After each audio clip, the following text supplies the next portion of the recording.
Hey, what's up, guys? It's your boy Days, and you're about to watch Thorin rant for about 3 hours. Right, this is going to be another one of my donated discussions. Got 4 guys here, 2 new people joining us in the crew. And as people know, we do indeed do it like Fight Club, which is that if you've never been before, you have to be the one that starts. Just because I think it's a fun way to get people involved, you break the ice or whatever. So 2 of the new people we got here. Right, I don't know what you want me to actually call you on this show, so maybe we can start with that. So first questions first, what would you want like us to call you on the show? I'm Wada. Yes, Wada. Okay. You can just call me Jack. No big deal. All right. Right, okay, so Wada, you start us off then. Give us, first of all, a little brief bit of info, like what games are you following? Yeah. What you're interested in esports, and then if you've got an interesting first topic, let's go. Yeah, so I've been following League of Legends since way back, like season 1, season 2. Been following your content ever since as well. As soon as you started talking about League of Legends, basically.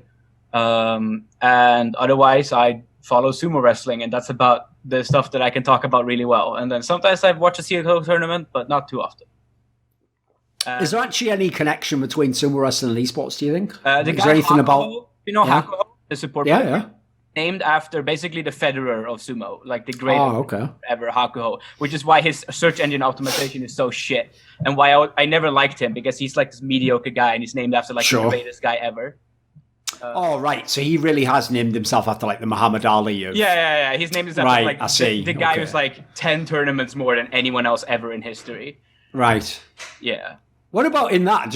Listen, just before we get into all the esports stuff, is like one thing I'm always interested in sports is like in the same way as esports, the biggest hurdle esports actually had to overcome was making people realize it's not a little kid's game. Like actually, Counter-Strike's really hard, and to be the best is fucking insanely hard. Whereas if someone thinks video games are just playing like Duck Hunt on the old Nintendo from the 80s, they're going to think it's like there's nothing to it, right?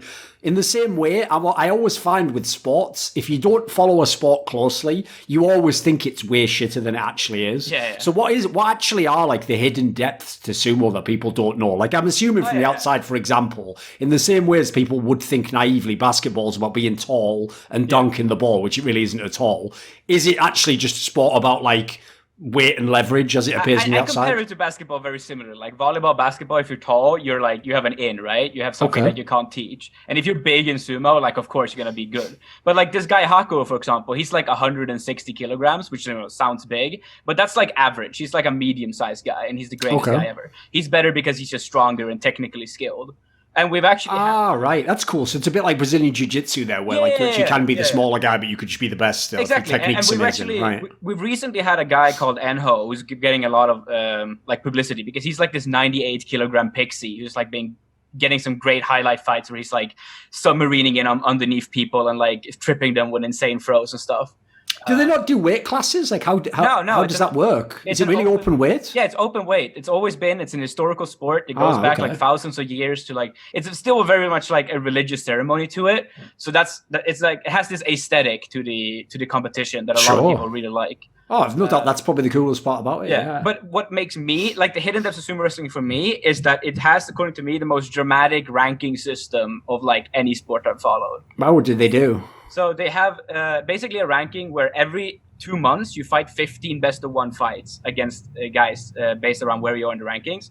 And if you win more than you lose, you go up. And if you lose more than you win, you go down. Wait a minute. Their ranking system is League of Legends. Yeah. Dude, that's the MMR system that it works in all fucking modern esports games. It's just literally MMR. And that's amazing. It's basically 15 fights every 2 months. And if you have it's like your promos basically, Yeah, and if you have the most wins in that like tournament that month, you win a U show, like the tournament. And for example, like in a career, like winning a U show in a career makes you like a truly great sumo wrestler. It's really hard. Because it's a sport where consistency is almost impossible, right? But yeah, of course, it rewards consistency more than anything. But right. If you win consistently, like you get a U show, you're great. If you win like 2 or 3, you're like top 100 all time. And if you win 20, that's like being like a legendary figure, like Hall of Fame worthy. It's only like 6 people ever have done that. How many did the Hakuho guy win? Yeah, he's on 46 right now, and he's still in his prime. Like, sure, like everyone's saying he's going to retire, but they say that every month, and he never does it. So he's just a beast. Like the second guy under that is his master at like 32. So It's quite interesting. Right, do you have an esports related topic you want to go into? I actually, so I follow the LEC more than anything else, right? I'm this European Sure. guy.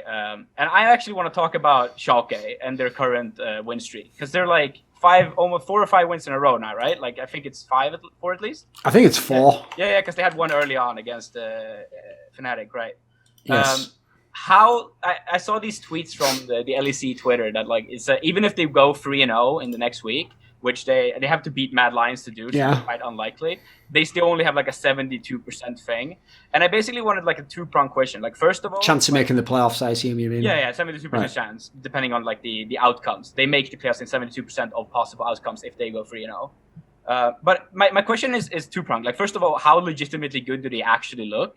And then second of all, is there like a real flaw in the system with the fact that a team can legitimately look better than like most other teams and then just not make it? Like, is the playoffs even a good idea, or should we just have a completely different system altogether, where like basically the playoffs only serve for like seeding, and then like, I mean, the regular season is only there for seeding, and then serve more for like the group stage and the international or something, where everyone kind of makes it to some degree.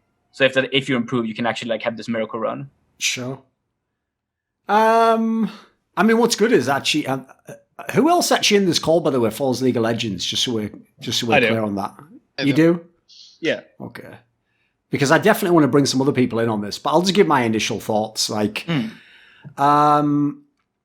first of all, one thing you have to bear in mind is it's not as though they're using the same roster that started the split. Like, true. I mean, I think actually bringing, like, I can't even believe they didn't just have Neon from day one. Like, he looked actually pretty legit when he was on SK briefly. So he's one of those players where I don't know how, but he just slipped through the cracks. Like, you notice some of the players, if they get brought up to LEC, but only for a few games, you almost have to like 1v9 the game, otherwise you just get sent back down again, or people think... It's like, this is why actually the downside of this approach, where people are willing to gamble on the rookies, the dark side of it is, if you basically don't just immediately turn out to be super good, they just throw you in the bin like a used scratch ticket, like, oh, that one's not a winner, throw that one away. Like, they won't actually give you any time. So for me, bringing Neon in was probably a big deal, because actually, if you've noticed, like, how good your ADC is pretty big at the moment in LEC, and he's looked pretty legit. It's basically the strongest position in the league right now, right? Yeah. Like, the AD carries are sick on almost every single team. He seems to have done pretty well so far.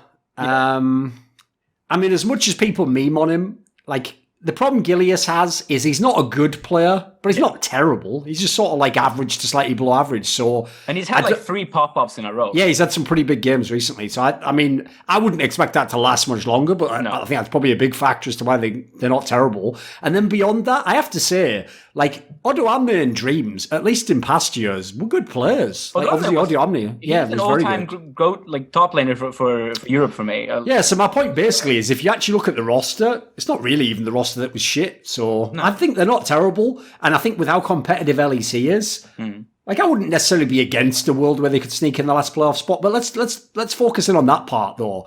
Like, when you say that, like, basically, like, here's the extreme version. Let's just make it that they win all the remaining games. So I think there's only, let's see, it's a super week next week. Left. So let's just say they go 3-0, right? Yeah. And so they end the season on, like, I mean, at that point in time, it would be like 7-game win streak.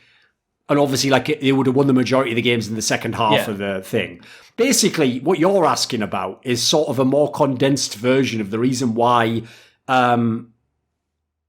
LCS is only based around the summer split, right? Which is that people used to complain, well, you know, what's the point in the guy who won spring could get terrible but then get through on circuit points? So shouldn't we just make it the teams that are strong before Worlds get to qualify? Similar logic to that, right? Yeah, and it comes from like an egotistical feeling of like, I want the best European team. Yeah, exactly. Worlds, right? Like, I want my region represented by what I think is the currently best, strongest people, so that we can make it out of groups and stuff. Sure. Basically, the problem is this is always going to be an issue with a league system. Yeah. Which is that in a league system, remember, the problem with a league is, even though this isn't true, inherently, the league acts as if 18 games you play in the LEC are all identical and of equal value in all ways. Yeah, now they aren't. Before, because, I always bring up, already have like... Yeah, exactly. Like Mad Lions and Rogue, put it this way, I don't think it's a coincidence they both magically lost these games in stupid fashion right after they locked in their playoff spots. Like, which makes it more likely that Schalke would beat Mad in the last game. Yeah, exactly. It just means there's way more on the line for Schalke. Yeah, exactly. Yeah.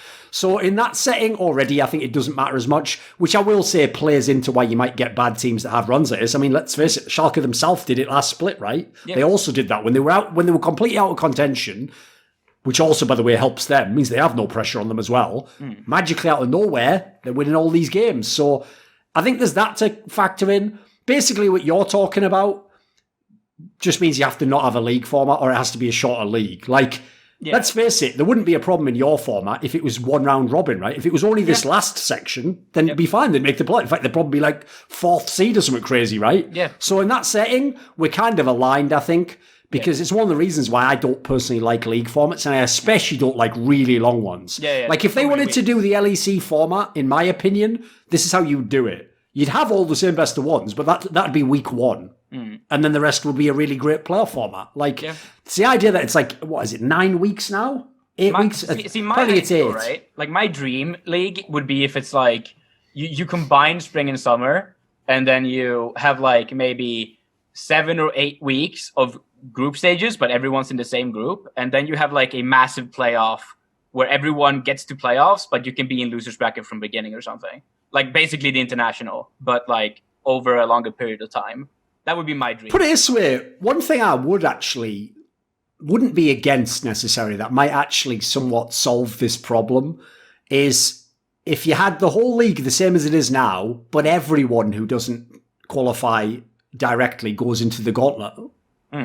So that way, if you really are the best, listen, it invalidates the league, because obviously being last place and potentially going to Worlds is inherently against the original premise. But again, we're trying to solve the problem of if you're the best in that week, when we want you there, right? So if you can, even if you were shit, if you're the best on the last week and go there. Now, the only downside I could see to that, unfortunately, which is a downside and an upside, is it means that a team like G2 could dick around even more, because they could potentially dick around the whole year and then just go to Worlds.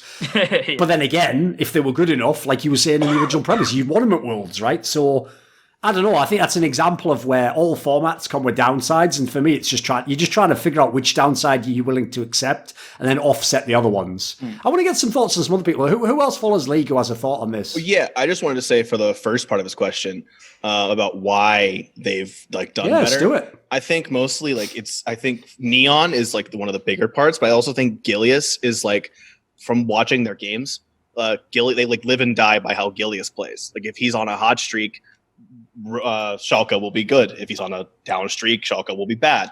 And I think that's for me is why they're doing so well. That, and you already have, as I think you said, that Odoamne is like a legacy top laner within. He's basically better than a team that's in last place. So I agree. It's like eventually that player should always eventually be better than they were.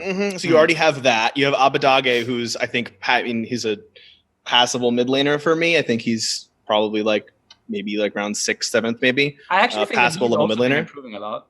Improving, but I still think there's mids or EU mids and everything.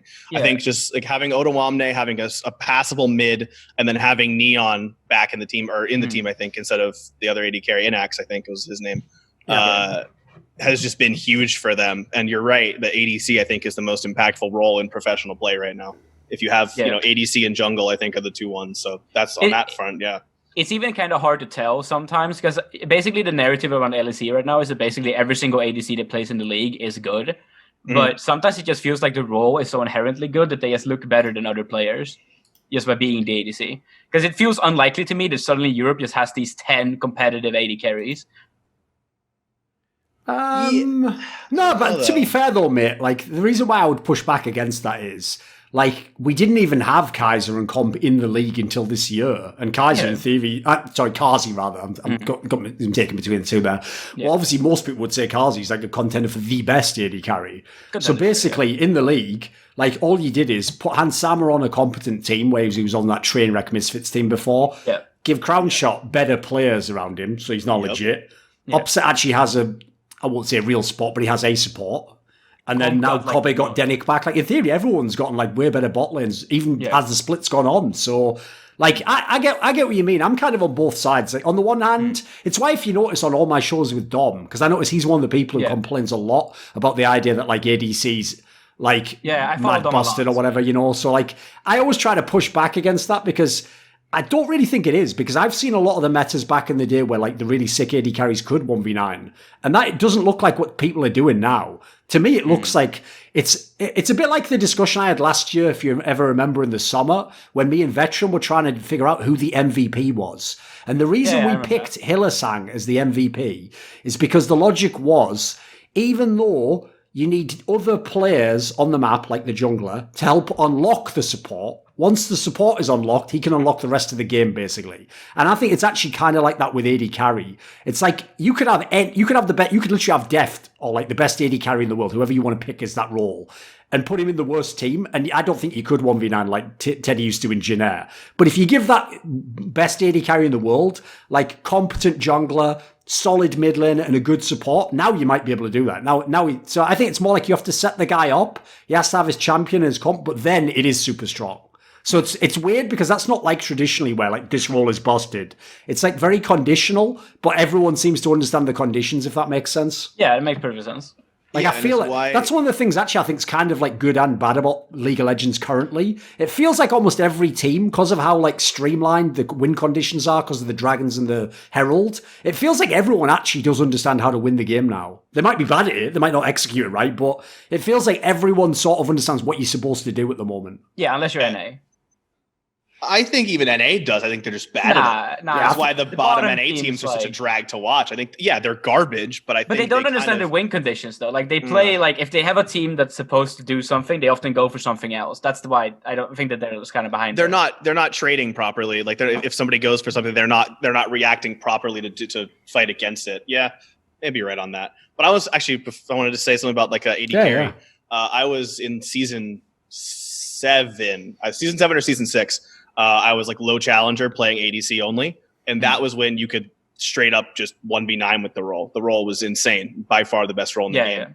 Yeah. But they took away a lot of the condition, or a lot of the power of it being solo, like because Lulu isn't as insane as she used to be. She's strong, but you can't just run Lulu Cog every game or Lulu Twitch every game and have the AD carry with the better mechanics get buffed up by some crazy support champion and 1v9 the game. You have to play much more around your team now, and it's just very... Yeah, like Thorin said, very conditional as to how that AD carry pops off again. So yeah, that's just one. What do you think overall then, since you were talking about, what do you think of the strength of the role in LEC then? It's really, I think that there's almost every ADC in the league would be top 3 in North America ADC wise. I think they have 10 really pretty strong AD carries. What's interesting about it is that like their weak parts are really, really distinct. So, like, for example, Comp, right, is someone you'd probably put as, like, a lower-end one. Yes. But that dude is, like, really sick on, like, the pure hands aspect, right? Yep. But as soon as, like, I think it was Kaiser on the Crackdown called them, like, kind of, like, they lane dumb, right? Like, their wave control's not there fully on point. So, like, you can always point out, like, these very distinct parts where, like, he's lacking here, but they're always, like, almost godlike in, like, a different aspect, every single one of them.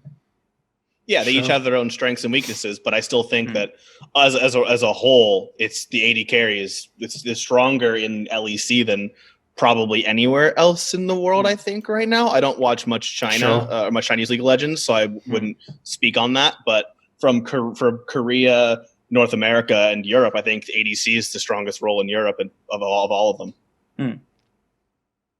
Definitely up there. I also want to say that I think Abadage actually looks like he's finally doing some of those things that he was supposed to be doing last year when he was really hyped up. Like, I remember back then they were like, Schalke put out a video called like, we got the best rookie out of Nemesis, Humanoid, and Abadage. And of course that proved out to be quite the detrimental statement to make. But back then Abadage had like from the Turkish scene, like all of this hype that he was really, really good on all of these like different champions. Like especially his Zoe was super hyped up.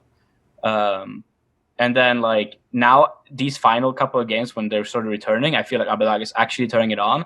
Probably, like it was always mental, was what people talked about with this guy. And then you have someone like Gilius comes in, it just feels like it sort of just makes sense that he's better when he has, like, someone with all that confidence around him in the jungle.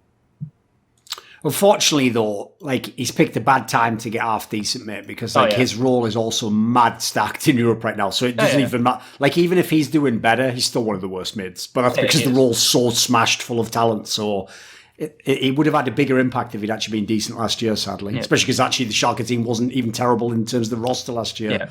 Like, they actually could have done something towards Worlds, maybe. I just said that, like, I think he looks better than some of the other low-end mids right now. Like, I think that this split, if you look at, like, okay, this second half of the split, he's looked better than, like, Militia and Nuke Duck, for example.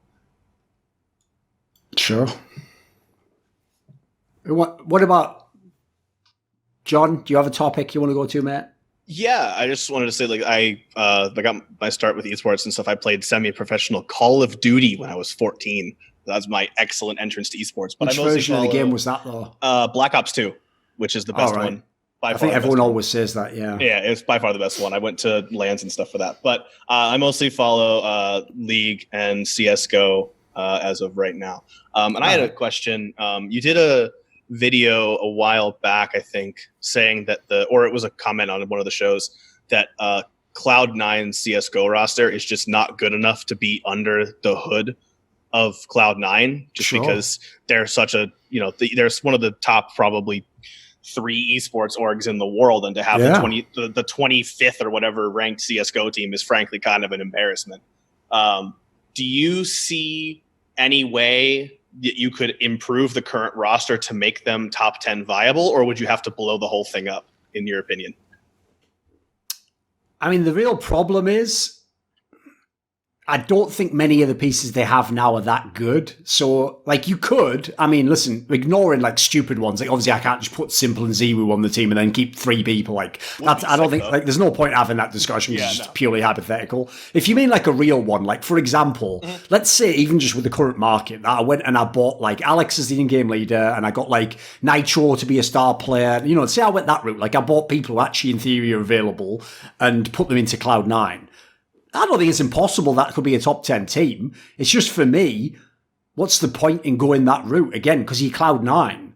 Like, go that route if you're one of the teams that even has the money, but your rep's more dodgy. Like, if you're North, I think one of the reasons why it's fine for them to gamble is no one really expects them to be one of the best. So they don't really have a track record of doing it that much. So the big issue for me is, I don't know what the point in being in Counter-Strike is if you're Cloud9, unless it's to be one of the best. In fact, that is doubly so for Cloud9 because they started Flashpoint. Yep. Like, if they were just here to just be another team, then just be another team. But if you're going to do Flashpoint, to me, the logic of Flashpoint, which I do think, by the way, I'll say openly and publicly, I don't care.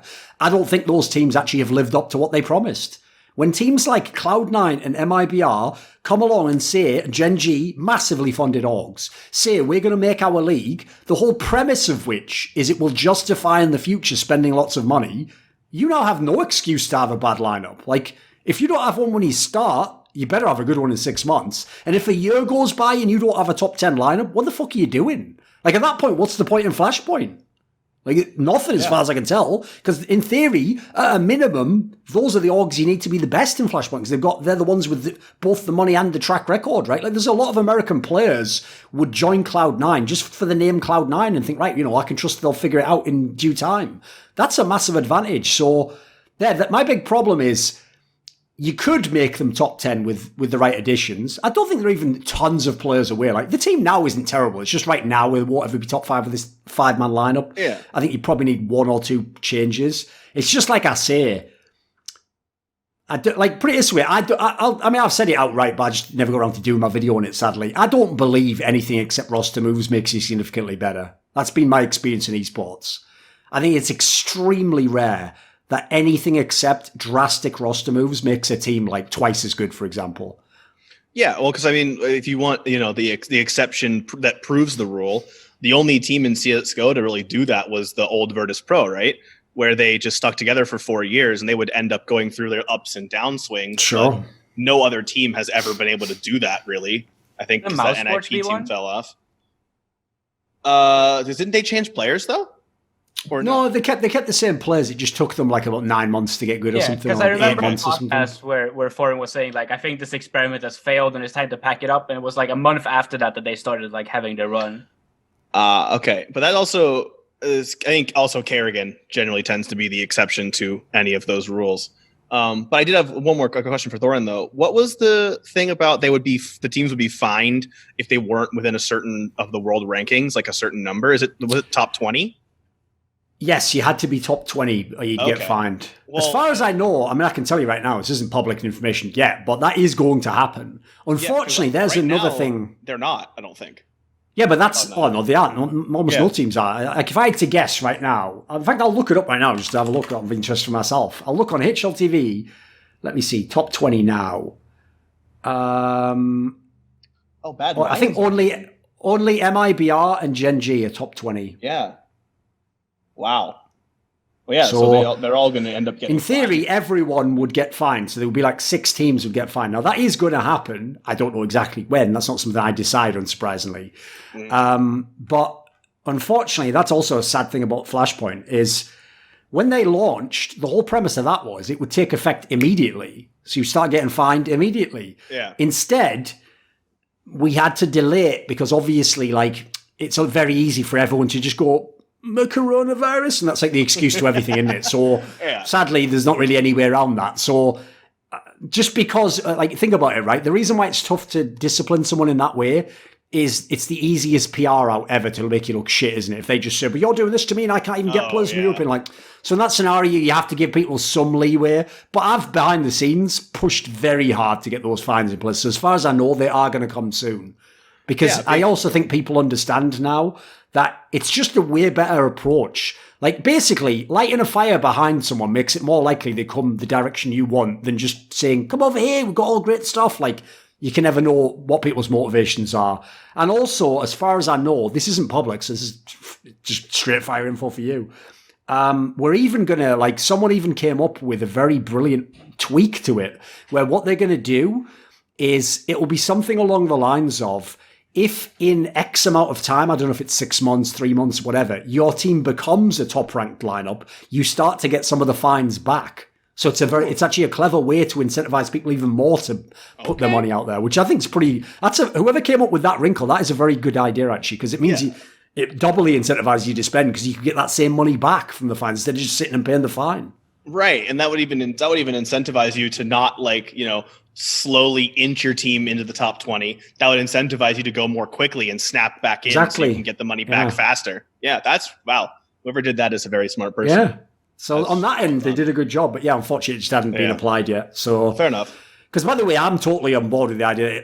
Flashpoint, for what it's actually ended up being, has been mad underwhelming. Like, where the fuck are all the teams? Like, I didn't come to watch DreamHack Open Teams, mate. You can believe that when I was in the meeting, that was definitely not discussed. So yeah, I mean the Corona thing is an excuse that everyone's going to have, and I think it does. You know, it can only go so far. But I think hopefully, if this ever kind of dies down in the US, at least you'll start to have more moves being made around here. There already would, I can tell you, have been European players who joined not just NA teams, but Flashpoint teams, but who couldn't because you just couldn't come over. Yeah, there's no way to come over, and also, forget traveling today. You can't even get the visa yet. Like, the visa offices aren't open in most countries, so you can't even go. Like, it's one thing if I know that the second the lockdown ends, you're going to come, but if I can't even start the visa application process yet, sometimes that takes a month. Sometimes, in fact, at the moment, I don't know how much you guys know about this, but actually, within the last year, that's the thing that's gotten even harder to come to the US is, like, basically, it's funny because the UK already did this. It's just we don't get the same bad PR because, I mean, American media isn't against the UK. They're just against the US, apparently. So what basically happens is quite similar to ours. By default, they try and turn you down if you apply, essentially. That's the way they keep the numbers down. Like, if there's even one... Like, the famous thing in the UK is... This is real as well. When you apply for your passport in the UK, if they say, like, write your name within these lines, if you even touch that line, you fail the application immediately and you have to do another one. So it's like... These people know, like, every little bit of bureaucratic, like, fucking red tape to put around you. So, unfortunately, like, a lot of people just couldn't join.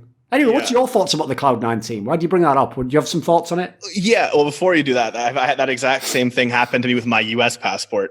I got mine when I was like 18 or something, and I accidentally like drew my name outside the line, and I had to wait another like 3 months to get it back. It's absolutely ridiculous. But as far as Cloud9 goes, they were like, as I got into esports when I was like a kid, so I followed them from when they had the legacy lineup, the Balls, Sneaky High, Lemon Nation, LCS lineup. And they just became kind of my favorite team pretty much that I root for. I used to live in San Diego, so I went to LCS a couple times and everything, and met some players, and so they're just my favorite team. So that's why I'm interested in having them be good, because I like to watch them win.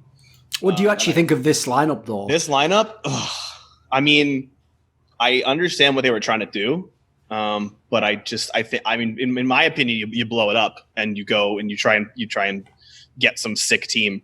Because I mean, I will say, I mean, I've referenced this on By the Numbers, but I'll just reference it in case anyone's unaware in this chat. Unlike some of the other teams in CS and Flashpoint in particular, Cloud9, I am actually fully aware, have literally bid for some really sick teams. Like, they have actually tried to straight up buy some of the best teams in the world. It's just at the moment it hasn't come through. Well, so that makes me feel... I can't promise they're going to manage in the future. Like, obviously they're keeping trying. Right. So... like, I actually do think that they sort of understood both positions here. Like, they took this team as like a gamble, and also it's like a feel-good story in it. Like, they're a cool bunch of guys. Like, they do seem dedicated. They're even decent enough to watch. Like, they have their own style of play. But that was like a stopgap team. And then the logic was, I think it's a mixture of, they would, first of all, if they could, then just straight upgrade to like a top 5 team in the world. Nobody's going to complain that you cut the other guys. Like, they're going to understand. And then also... there was a world in which this again didn't happen because of coronavirus. I personally think if this year had gone the same way past years had, there is no way Team Liquid and EG would both have the same lineups that they had until very recently. I think that both of those teams early this year, I think if we'd have just had like the tournaments in the summer, I think they'd have already made changes. So I also suspect maybe Cloud9 was waiting for that. Like basically, obviously Nitro's not the one you want, but if like a NAF or fucking... Cirque or someone, if any of these players got caught, I mean, that's who you build your team around, right? So if you already have an NA squad, just bang that guy and you're already one piece closer to having a top team. So I do think, like, they have made moves. It's just that thus far, I mean, at the end of the day, I always say this, like, who gives a fuck if you try, mate? Like, do it or don't. Like, no one cares. Yeah, I mean, sorry, go ahead.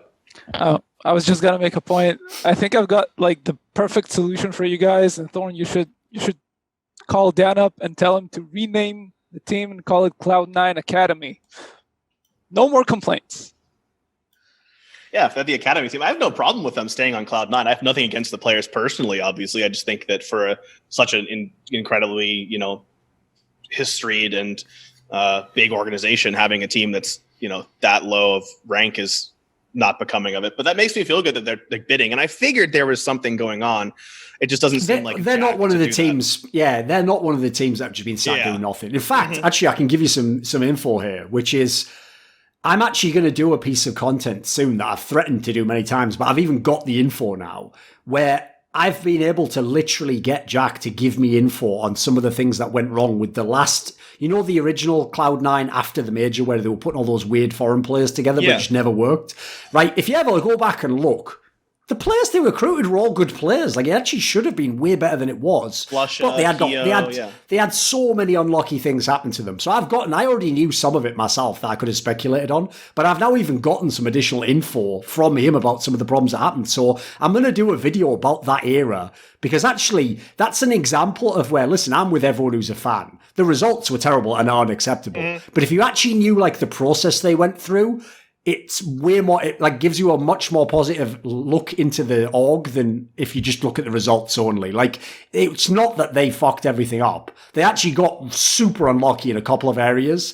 And then in a couple of other areas, it was just like, didn't go to enough tournaments, didn't get the invites, things like that. So, like, they're definitely not a team that just sits around doing nothing, even if it looks from the outside like they do. Like, unlike some of the other orgs who really do that, like, there are orgs that you would be shocked haven't even made an attempt. Like, there's orgs, I'll just tell you straight up, I've brought them free agents that are like, yes, I would like to join that team, and they don't even email the guy. They don't even reply. Like, there are some really bad GMs in the scene. That's insane. Cloud9 is not one of them. They just, like I said, they've just been caught between, haven't got a good enough team to drop the placeholder team, and haven't, unfortunately, yet been able to get big talent in to make them more than a placeholder team. So at the moment, they're just stuck in probably the worst spot you can be in. But I am somewhat confident of all the teams, when they actually make a move, it will go in the right direction.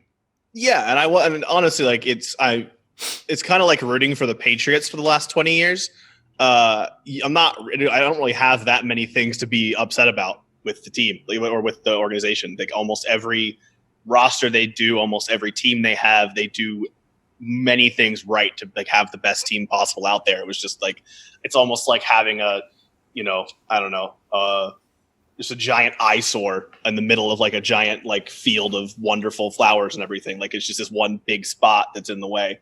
So the only downside though, and one of the reasons I also wanted to make that video, I don't know if it was video or text speech, we'll see yet. But the reason I also want to make that, giving kind of like a behind the scenes peek into the process of how Cloud9 like were unable to get the lineup they wanted or get it to work the way they wanted, is I also hope it has an effect on Cloud9. Because unfortunately, that approach where they tried to piecemeal make a lineup of all like European and international talent, I actually think unfortunately it's put them off thinking that can work. Whereas it clearly can work. They just unfortunately got unlucky with it, But like, there's tons of teams that made that work. So, like, I think unfortunately that's made them too scared to like build a team from scratch. They want to like bring in a core and then add pieces, which is definitely less risky. But it depends what the team is. Like, put it this way: if I had a team tomorrow where it was like Nico, fucking 3 other good people, a good IG, I'd make that team even if none of them ever played together. Why wouldn't I? Yeah. Oh yeah. As long as the players are good enough, it's worth a gamble.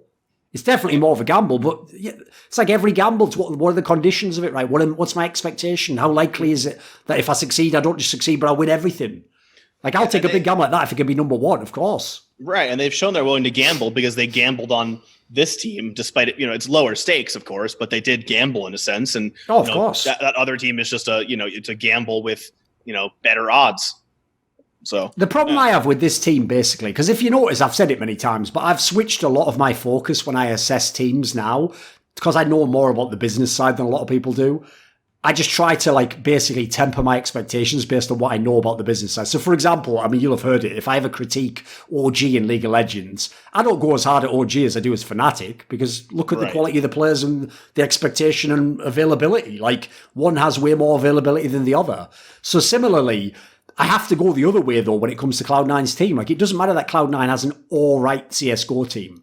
Like, I'd be a fan of this team if they played for Chaos or Triumph or something. The problem is, if you're going to be Cloud9, you better have a team like Team Liquid or Evil Geniuses do. You better have a really good fucking team, Yeah, like it's the only expectation. Yeah, exactly. When I look at this EG team, it feels like you could just slap a Cloud9 logo on sense to me. I actually find it sad, quite frankly, that people like Cloud9 didn't just buy that squad. Yeah, for sure. In fact, I'll even, you know what? Fuck it, I don't care, mate. I can do these things. I'll tell everyone a little secret. There's a world in which, if certain things, I can't reveal what the things are, though, unfortunately, but you could guess. If certain things about how they handled things professionally as an organisation had gone differently, this Evil Geniuses lineup would be TSM CSGO. Okay. There you go. And probably in Flashpoint as a result. Oh, man. So things could have gone differently. But I can't tell you the reasons why, but put it this way. That in itself was like unprofessional business ethics by TSM. So, yeah, just as usual. I guess it must be one of those days ending in a fucking Y. What do you mean? They don't have a history of that. What do you mean? What are you talking about? They never would do that. Who has another topic then? I have a related, the two related questions. So first, do you think now is actually a good time to do big moves and spend a lot of money considering the uncertainty? And kind of the related question is, Riot just announced Worlds as an offline event in China in a month and a half. Like, is this actually happening? Like, do people feel things are going back to normal? Because from my point of view, it seems hard. But I don't know. Maybe I don't have the full scope of what's a good business one. Right. What was the first one? Would it make sense to spend a lot of money now in a lineup? For example? Oh, right, yes. I thought it wasn't League of Legends related, right? So we'll do the CSGO one first and the League of Legends one afterwards. So in terms of like, would it make sense to buy now? Well, the first thing that's a problem is obviously like the visa angle, like I said, makes it hard to bring like a European talent into an NA squad. So on that angle, no. And also there's no LAN tournaments. But it all depends on basically who your org is. Because if your org is one that is very well financed, and you will definitely be here come hell or high water next year, 3 years from now, and 5 years from now is the best time to buy. Think about 2 months ago. Put it this way, I don't know how much you know about finance, Zen, but are you aware that like the US stock market, for example, has been going up and up and up and up the last few months? Right, if you knew what you knew now, you'd have just gone and you'd have put all your savings into stock 2 months ago, right?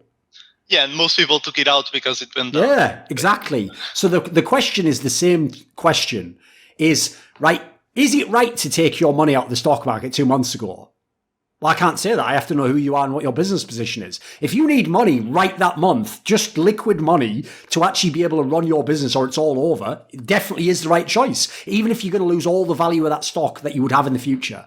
But if you're Warren Buffett and you can just sit on that money, I would just stay on that stock or buy more when it goes down, because the logic is eventually, assuming there's an overall market correction, it all goes up again. Assuming you have the right ones, you can be way, way richer, right? So think about it the same way in CSGO. The orgs that are in bad shape financially, Astralis, Fnatic, yeah, they aren't generally going and doing blockbuster trades, nor would they attempt to. But if you're an org, this is why I thought personally Flashpoint would already have made moves by now. If you're in Flashpoint and you have tens of millions in VC, in other games you have some of the best teams, and your whole excuse for the last 2 years was, well, under the current CS climate of circuit, it wasn't worth it and the salary's all overinflated. Well, now's the perfect time to buy, mate. Now players are cheaper than ever. You could have bought Astralis' 5-man lineup for like half the money, literally, than they would normally cost. So if I can tell you can have the Astralis GOAT lineup for half the money now, or you wait a year and it costs twice or 3 times as much, I mean, that answers the question for you if you got the money, right? For some people, I think you're actually a fool if you don't buy now. For other people, I get it. Yeah, maybe there are some people like I'll give you an example. The kind of org that it makes no sense to spend any money are the orgs where all of the VC or even the direct owner of the league are people whose businesses are fucked by the lockdown because they're not going to give you any more money and they might have to save some of their current money. Mm-hmm.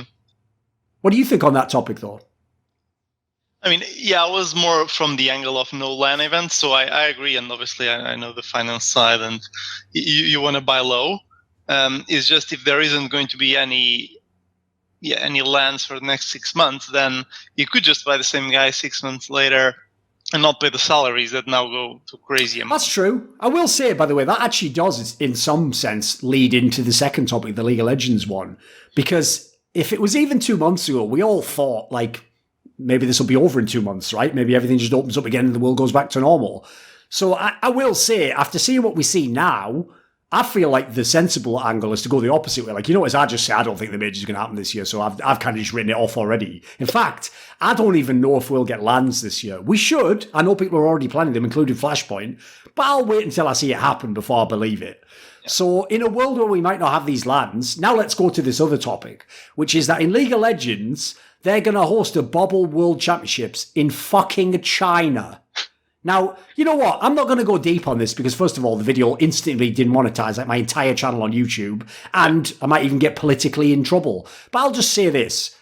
If people actually are just really believing American newspaper stories about what's going on in China about that specific topic, I've got a fucking bridge near New York that I'll sell you for real. Like, that just beggars belief. Like, listen, I get it. If you're a normal guy who's never looked into it, you would think, but why would a newspaper in America lie about China? That's nothing to do with China. It's like, yeah, well, you know what? There's something called a paper trail of money and investment into US media companies that might depress you if you ever look into it. So I would just say on that one, I even think it actually, as an outsider with no knowledge of what's going on right now, I would be very skeptical about that. And I don't believe any of the reports I see in that makes sense. So I'm even amazed that everyone else is just going along with this, that we're all just like acting like the emperor has clothes on, that we're like, yes, it's fine. Let's just hold Worlds there. No problem. Let's send everyone, all the best players in the world. Let's send them all there now. That's fine.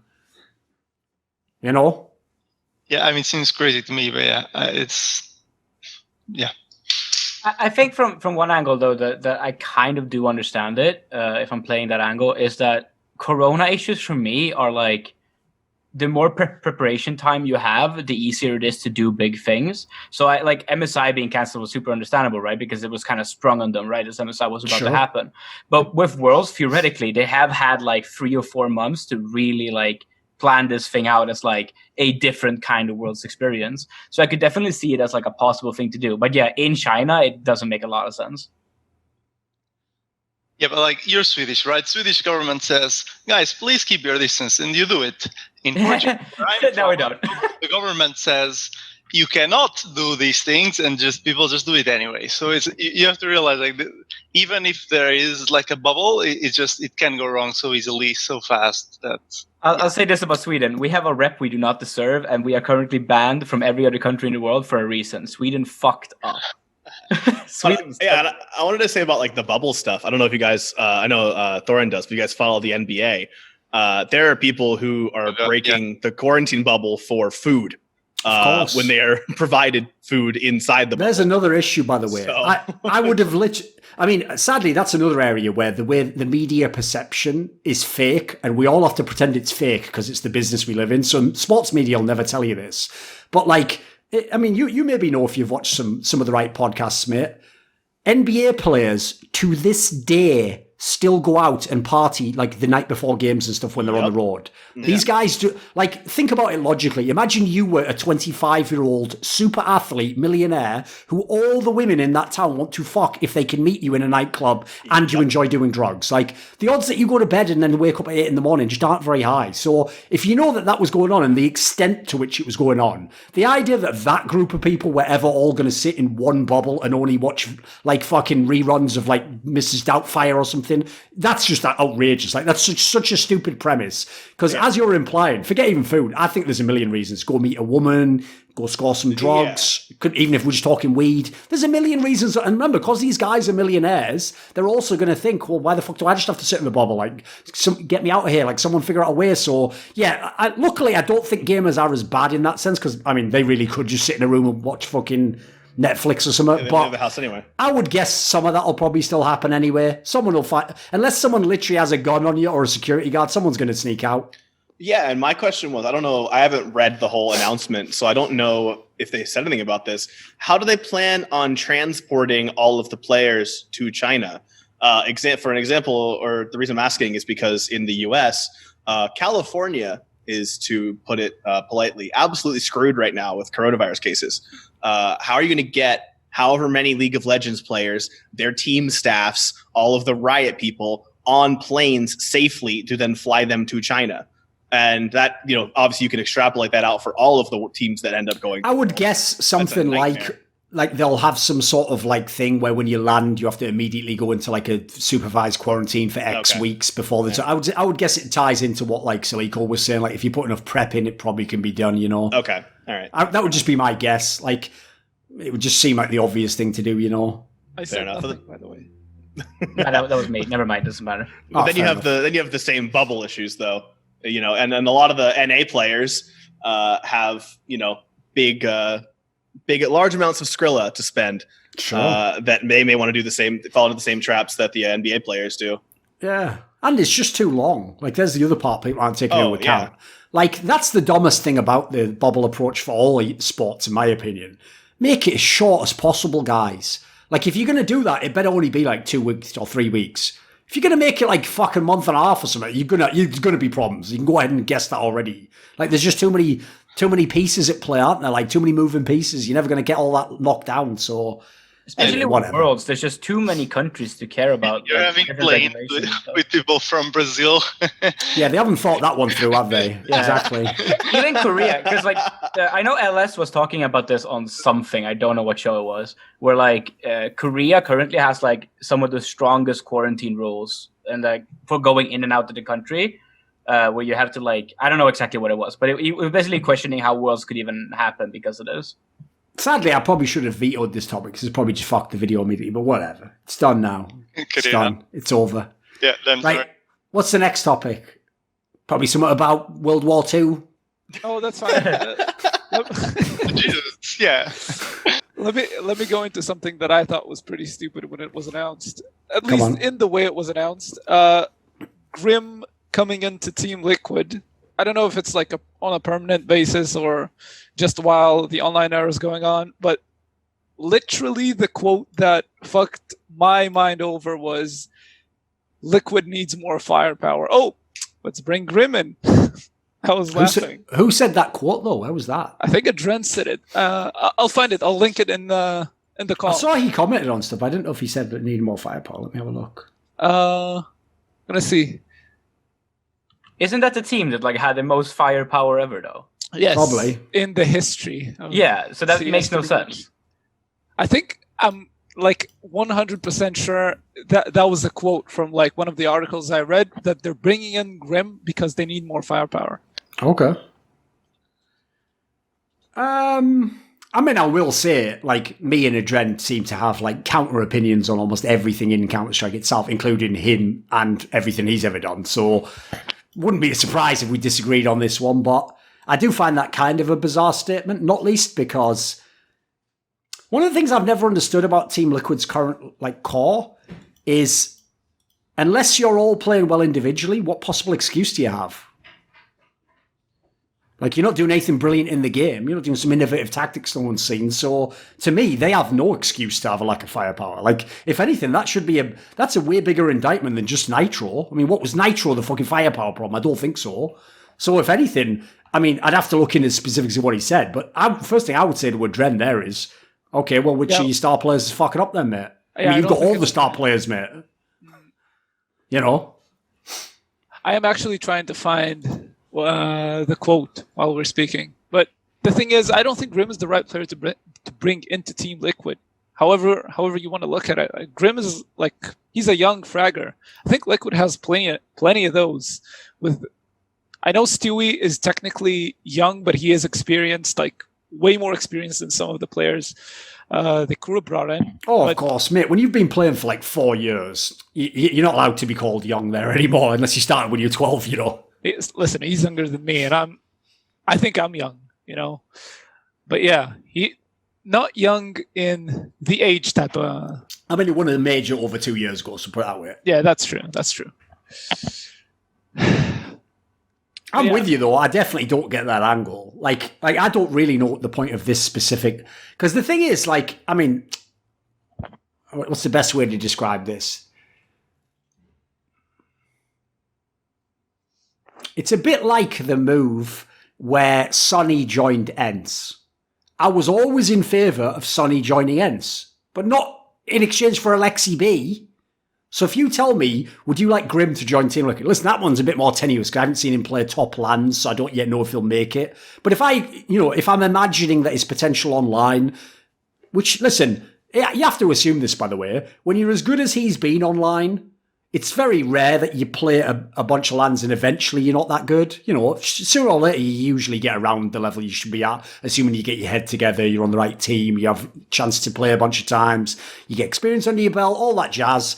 So he's certainly someone where in like a year or so, or 2 years, could be a top land player from America. But if I'm bringing him in, this is why actually that comment is interesting to me. I'm not bringing him in for Nitro.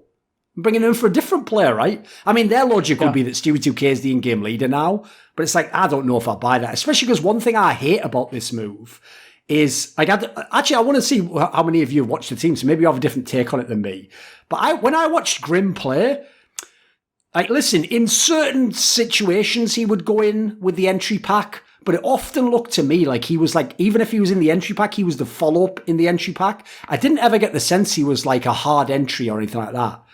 What do you think, anyone who's watched him play?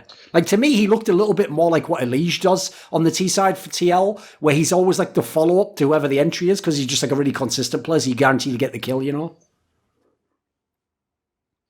Well, the way I would conceptualize Grim is, well, it is kind of like the Adren, but I would say he's more of like the Rain type player from before Nico joined FaZe, if that makes any sense. Like he would be the player you'd send in, like, in the line with the logic that he will survive until the late part of the round, but he wouldn't be the only one alive, if that makes any sense.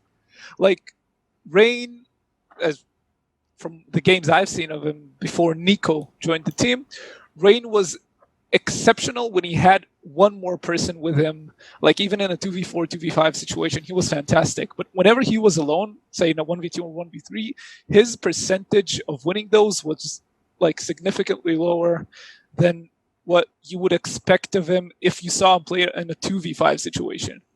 It's something I can attribute to him right now as well. Grim kind of reminds me of that. Because basically, the reason I bring this topic up is, again, if I'm looking at not just getting a good player, but trying to fix a problem in the team, like I'm looking, here's an issue, how are we going to solve it? I don't think this solves it at all. Because one of the things, I don't know what other people think about Team Liquid, but one thing I hated about Team Liquid ever since they dropped off being number one is the number of times they lose games where they don't even play aggressively. And you're like, that would be like being a super sick fucking striker in MMA and then just playing defensive the whole time. Be like, what would the point in that be?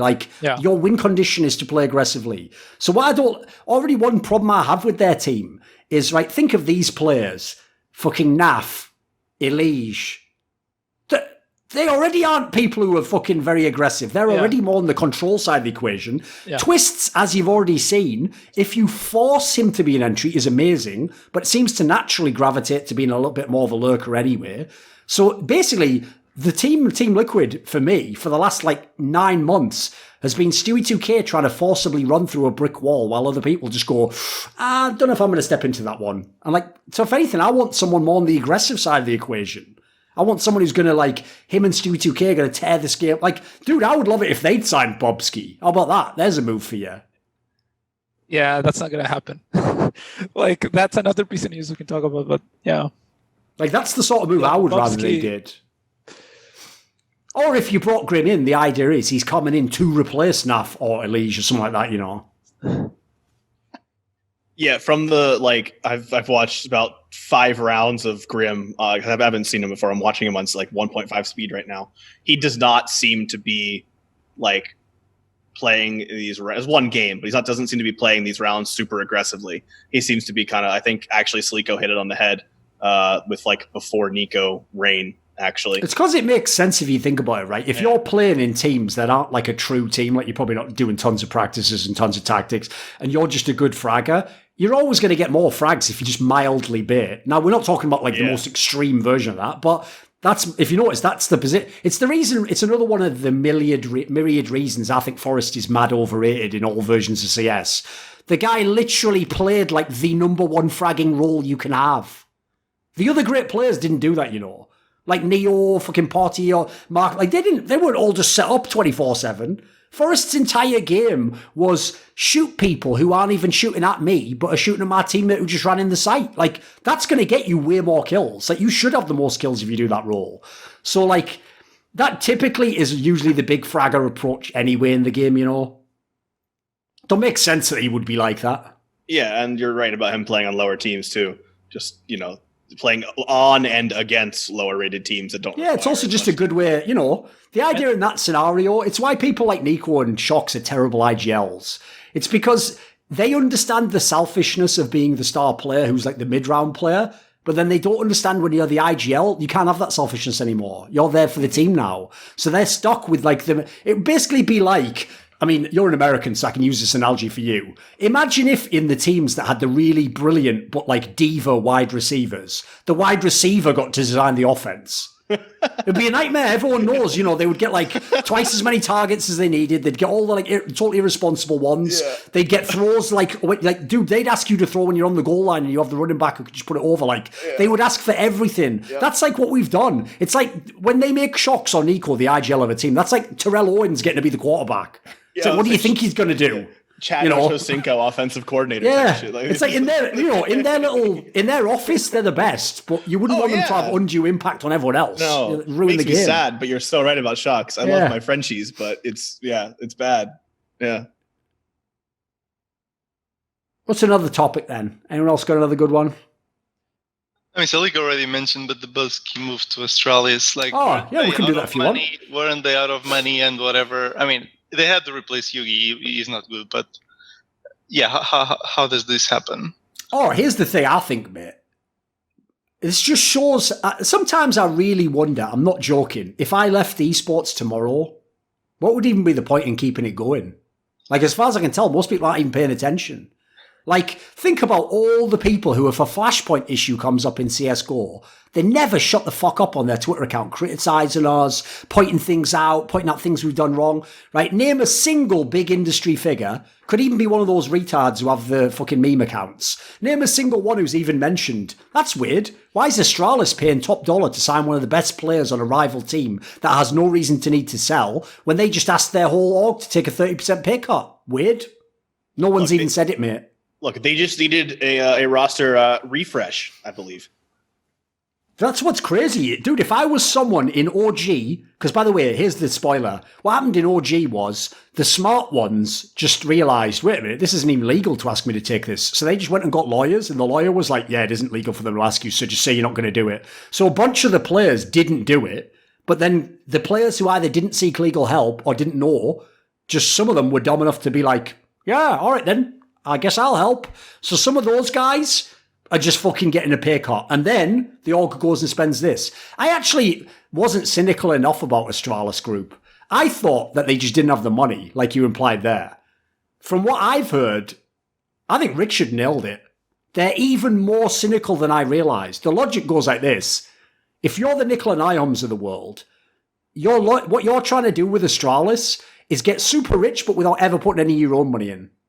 So now that you've got the VC investment, if you run into any issues now, you could still run the company. You've still got the savings, still got the VC, still got everything. But why not see if you can get the players to give you some of the money? Why not just scam everyone you deal with, basically? And that's basically what I think they're doing, as far as I can tell. Oh, I think there was a mute there. Sorry, I muted. It's the Angel Munoz or whoever the CGS guy style. Just get as much money in as you can and try and take every penny that they're worth. Basically, the logic that guy has is like, I'm never going to lose any of my own money. Which, listen, if you're greedy, it makes sense. But like I say, I don't know how you could be a player in one of his orgs and then buy that bullshit that they all sell in every esports org of like, we're all friends and we're doing this all because we respect each other. Like, yeah, all right, mate. At least when you go to I was going to say at least when you work a normal job, they don't make you do it. But actually in America, they do. Like, sadly, if people don't know. In America, you really do have to pretend in McDonald's that you're all part of a family and you're all fucking working together. Yeah, we all love each other. Yeah. That was unfortunately one of the worst things to come from American work culture into esports was that mentality where you have to sell the idea that the owner and the star player are friends, I've always just appreciated when people just straight up say like, no, it's a business relationship, as long as it makes sense with the contract he offers and what I want to do, then I'll work with him. Yeah. One thing that I don't understand about this trade situation, right, is that when I listened to the Scrapbook podcast that you had, it sounded like Bubsky was being cut for like personality reasons. Does that have anything to do with like maybe Astralis picking up, maybe the price was lower or something? Or is there an angle to this that I'm just not missing? As far as I know, put it this way, as far as I know, it was Mad Lion's choice to remove Bubsky, not Bubsky telling Mad Lions I want to leave. As far as I know, that is the case. So I would speculate also, as in I can't necessarily say things publicly, I would speculate it's for attitude issues. They just didn't like his fit socially in the team. Yeah. Which obviously as an outsider looks crazy because I guess in theory you have to say Akor is the most irreplaceable player because there's not really an AWPer in Denmark that can play that role. But I think in terms of like unique style of play and what he added to the team, I think Bobsky was the most irreplaceable part of the squad. So in one sense, it's good that they didn't choose to kick him in that sense because that would suggest to me they don't know how to run their squad. But I also don't, put it this way, I know what you mean. If the player says he wants to go and you want rid of him and one of the best teams in the world wants him, you might think in that scenario it makes more sense to just make a deal and give a discount. But I actually personally think it makes less sense. Like, if you know this player is really valuable and is worth a lot and is worth a lot to you, I personally would gouge as much as I could. I would go as high as I could on that. I would even say, I'm not even going to use him now anyway because it's a disciplinary issue. So I'm willing to keep him on the bench for 3 months. So you think about the number I asked for a month from now and see if you like it. I would go that route. So what shocks me is that they did this move without even having the replacement lined up.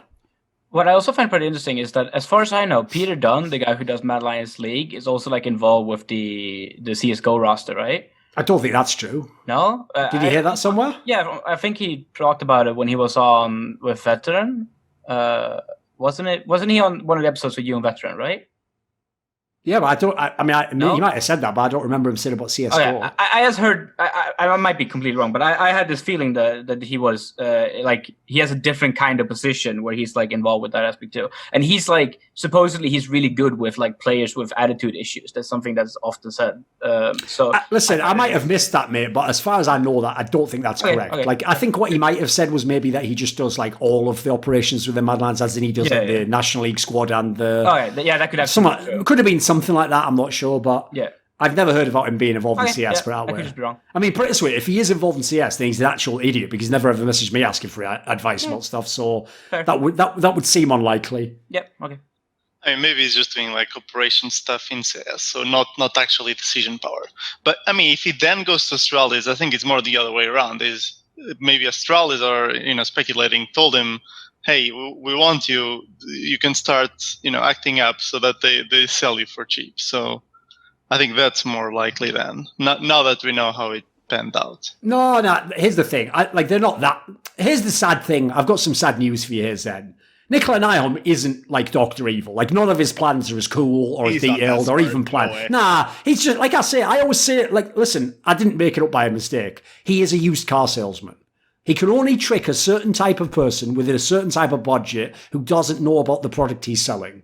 That's the only person. That's why the Nikolai Nyholms of the world have to get rich now. Their window is the next 5 years. Because in even 5 years, even a better standard of Falkland hustlers coming in. Like, now the real car salesman instead of the used car salesman is going to be the guy who replaces that guy. So as a result, like, sadly, that it wasn't that deep. Like, put it this way, one of the reasons I would speculate it is attitude-based is I'd already heard months and months ago that there was some issues, like, basically before they even won Flashpoint.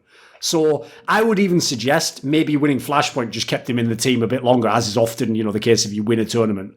It's a bit like, if anyone remembers, back when Golden was cut from Fnatic, the part that everyone gets confused about is they don't know that they'd already, behind the scenes, decided to cut him before they won those tournaments. And they'd already decided behind the scenes to get Exist. So the point is that deal was basically done. And then suddenly they won 2 massive tournaments. They were like, shit, well, you can't just kick him instantly. So what people forget about that story is, everyone always retells it. I know even Richard makes it sound like this. He makes it sound like they won WESG and they were like, right, get the fuck out. It was like, it wasn't that harsh. Like, they did go to a bunch of tournaments afterwards and not win them, Then they kicked him. Like, they purposely made it look like so there was just enough time left, basically. Yeah, and then what I think, if I'm remembering this correctly, they made him entry frag to make his. Yeah, they did that as well. But can you imagine? But the point is, if you know the circumstances, it's not as crazy that the kick came eventually, Because the logic is, if there was like real dire problems and you win a tournament, I mean that can't. But I mean, again, I'll give you an American example. Like, if the Eagles actually had fucking cut Carson Wentz and gone all in on Nick Foles after they won the Super Bowl, to a fan that might be a good idea. To anyone who watches football, that would have been a terrible idea. No. As you've seen with what's happened since when Nick Foles went to the fucking Jaguars. Like, that was the worst contract ever. That was an example of where, like, one good run doesn't necessitate like changing your whole team. So I'm not against it totally. I'm not even totally against this one. What I find underwhelming is just that, where's the replacement? Like, if I replace this guy, that can happen, but I better have a good person coming in. And the reason that's so sad to me is Mad Lions is an org that has money. Like, if they really want to get someone, obviously you can't get anyone in Astralis, but you can get anyone else Danish in theory. True. Who would you put in that team? If you had the choice. Yeah, let me think on that one. Because stylistically, I feel like actually a logical one to try would probably be Kirby. Okay. Yeah, if I'm thinking role for role, I feel like he could probably somewhat play some of those aspects. Mm-hmm. Again, whoever you pick, because they're not from Astralis, odds are they're not coming in hot. They're not going to come in as good. So whoever you pick, you need someone where I'm trying to think of someone who would fit with the other players and work under their system. So Peacemaker's their coach, Vasilian's the IGL. I feel like it's got to be someone who has probably like a decent attitude. Like, I don't think he can be super outspoken. So I think Kirby is like a team player. If people don't know, he's got a pretty good mindset for his teammates and stuff. So you're definitely trying to reclaim someone there. He's not good at the moment, but the logic here is he'd be joining a much better team than he was just in, wouldn't he? Yeah, no, for sure. Does anyone else have any good suggestions? What other names would we throw in the ring? The question is, who would you replace? No, we mean for Bye-bye. Bubsky though. You're replacing Bubsky. Like, all right then. So if you're replacing Bubsky,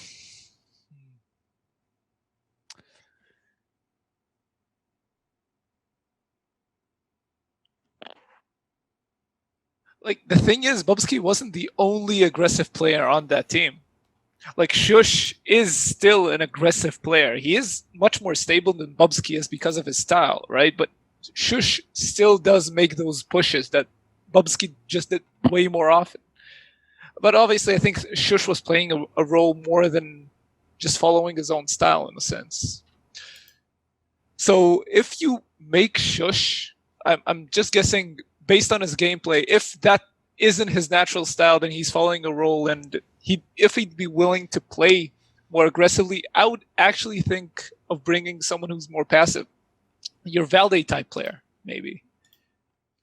Unfortunately, as far as I know, I don't think he wants to leave OG because he's a player where, I mean, I think people are fairly aware I'm pretty high on him compared to most people. Yeah. Like, I've tried many times to see if I could get him into other teams, but he did already sign with them like just after the major last year or something. So yeah, that's right. Unfortunately, there's another problem. I think most fans don't understand how delusional you have to be a pro player. Because these guys are so young, they can't actually have that like work mentality of like, okay, we might not be the best team, but I'm going to do my job, I'm going to play as well as I can, and I'm going to see what happens. They all have to believe that they really can one day win and be champions. So even when they have a lineup where you just know, like, look at the current OG lineup. Would anyone pick this team to win a tier 1 LAN? No, of course not. But if you go to them and tell them, even the ones I'm friends with for years, like, I won't say who, but player X is never going to make it if you're going to be champions. They'll be like, oh, come on, man. Like, let's give him a bit longer. Like, I don't know, he's a good guy. And like, you know, I see a lot of potential. Like, they all have that shit going, you know, because that's how they get through the day to day. Like, no one wants to, basically no pro ever allows themselves to think they're trapped in Elo hell. They all, like, that's why even when Simple was in the most ridiculous version of it in that Navi lineup before Electronic, even he used to still say in interviews, like, I've got to improve myself and I've got to work. But like, you have to just do it because as soon as you have the mentality, as you see with actually people who say they're in Elo hell, it just becomes their excuse for them playing like shitheads and staying in Elo hell. So, like, unfortunately, even though you or I would sell some of these players, like, why are you wasting your time? Like, just get out of here and go to a better team. Until, like, they hit rock bottom in terms of results, dude, most players won't leave. They'll just stay, or they'll keep lineups together way beyond the time they should. So even though I think there's tons of teams Valde could join tomorrow, like, dude, why isn't Valde joining fucking FaZe Clan or something? It seems obvious to me, but he doesn't want to leave and they probably wouldn't try to inquire. There's another thing people don't do in CS that's so sad. People actually act like here's the analogy. They act like the teenage boy at a school disco who's too scared to ask the girl to dance because she might say no. But everyone knows if you don't ask anyone, you don't ever get to dance. So you wouldn't believe how many orgs don't even ask these players. Like, I've told so many owners in Counter-Strike, here's what you do. Write a shortlist out of the 10 players you wish would join your team the most. Go to each of the 10 players. Say to the player, hello, one day I would like to potentially talk to you about joining my team. Do you A, have interest? B, if you don't have interest, when does your contract end? C, like, you know, what would have to change for you to join? They don't do any of that. They don't want the person to say, no, I don't want to join. So they're all just cowards. So sadly, most of these guys haven't even done their due diligence to know if these guys are available or not. Like, they have to basically, these guys are like you. They're just waking up and reading the news on HLTV.org. And then they go, oh, is Nitro available now, is he? It's like, you fucking grow up. Like, you're the general manager. Yeah. Would you have any insight about owners who actually do that? Like, there's not many, put it that way. Is Jason Lake one of them? I mean, based on even things he said publicly, yeah, he is. But he's a rare example, mate. And even he, to be fair, only pulled the trigger on doing that most recently when he made this big, bold move, you know. Mm. Is he, like, if he's a minority, is he the only one? Or are there any more owners that you're... Yeah, there's a few more. Put it this way, people like put it this way. Just curious. Right. How do you think Jack got all those players? They wouldn't. He didn't wake up and say on HLTV.org, like, Kiyoshima wants to join Cloud9. He just went and got them. Like what he did was he saw, oh, this guy's unhappy with his team. Oh, this guy's going to be kicked. And he went and reached out to these players, talked to them, found out if their vision aligned, and then brought them on board. So yeah, there's a handful of people who do it. It's just that the majority of them don't. And even worse than that, something I've mentioned many times the last few months, is some of even the cool owners and orgs just have the most incompetent fuck possible as the general manager. I'm not exaggerating. There are general managers in CSGO whose literal resume is, I used to work on the Overwatch team for this org. That's it. They never played CS. They were never in CS. That's the general manager, because the whole point is some of these guys are general managers for the whole org. Which you could still do, but the idea would be you'd have to have a lot of specialists under you, in my opinion, to do that. So it's just one of those areas at the moment where esports hasn't leveled up. Like in esports, we're always way behind in most areas, but that's one where it's like it's a lot further behind in private than it would appear in public. Because in public, you hear about the salaries, you hear about the contracts, and you think, right, they must have that stuff down. But a lot of the basic due diligence isn't done. And the reason I know this more than most is I knew a bit of it in the past, but in Flashpoint, as I've told people, I've actively been trying to recruit talent to join these teams. I've literally even been doing mad matchmaker things where I go, I talk to player X, I find out he's interested in joining if the right salary's there. I go to team Y, I say to them, right, you don't even know this guy's available, but he would be good for your team. Here's the reason Z. And then I hope they connect. And like I say, half the time they don't ever connect at all, or they do, but they don't even do the due diligence. So they just do stuff like, yeah, but he's European, so I don't know if he could get a visa. So well, have you asked him if he can? Nah, but he probably can't, can he? It's like, all right, then, well, I guess I'll do. It's like, sometimes I want to just, like...